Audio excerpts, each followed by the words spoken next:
పచ్చని కొండల పక్కన కిట్టూ అనే ఒక అబ్బాయి ఉండేవాడు. అతనికి రోజూ ఆ కొండల్లో ఆడుకోవడమంటే చాలా ఇష్టం. ఒకరోజు ఆడుకుంటుండగా కిట్టూ కాలు రాయికి తగిలి కింద పడిపోయాడు. మోకాలికి చిన్న దెబ్బ తగలడంతో ఏడుపు వచ్చింది.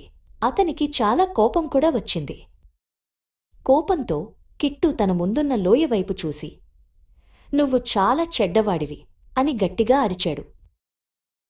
ఆశ్చర్యంగా లోయలో నుండి ఒక గొంతు తిరిగి, "నువ్వు చాలా చెడ్డవాడివి" అని అరిచింది. ఎవరో తనను ఎగతాళి చేస్తున్నారని కిట్టూకి ఇంకా కోపమొచ్చింది.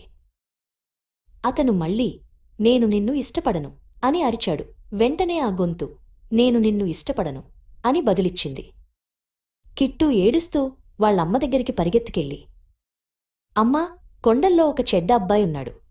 నన్ను తిడుతున్నాడు" అని చెప్పాడు.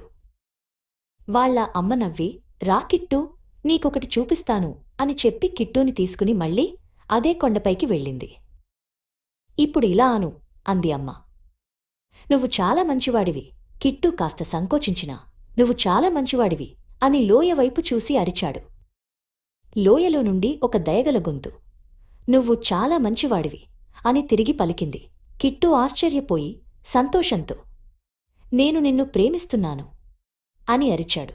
ఆ గొంతు ప్రేమగా, "నేను నిన్ను ప్రేమిస్తున్నాను" అని బదులిచ్చింది. అప్పుడు వాళ్ళమ్మ, "చూసావా కిట్టూ, దానినే ప్రతిధ్వని అంటారు. మన జీవితం కూడా అంతే. మనం ప్రపంచానికి ఏది ఇస్తామో అదే మనకు తిరిగి వస్తుంది. ప్రేమను ఇస్తే ప్రేమ, కోపాన్ని ఇస్తే కోపం వస్తుంది" అని వివరించింది. ఆ రోజు కిట్టూ ఒక మంచి పాఠం నేర్చుకున్నాడు. నీతి: మనం ఇతరులకు ఏది ఇస్తామో అదే మనకు తిరిగి వస్తుంది.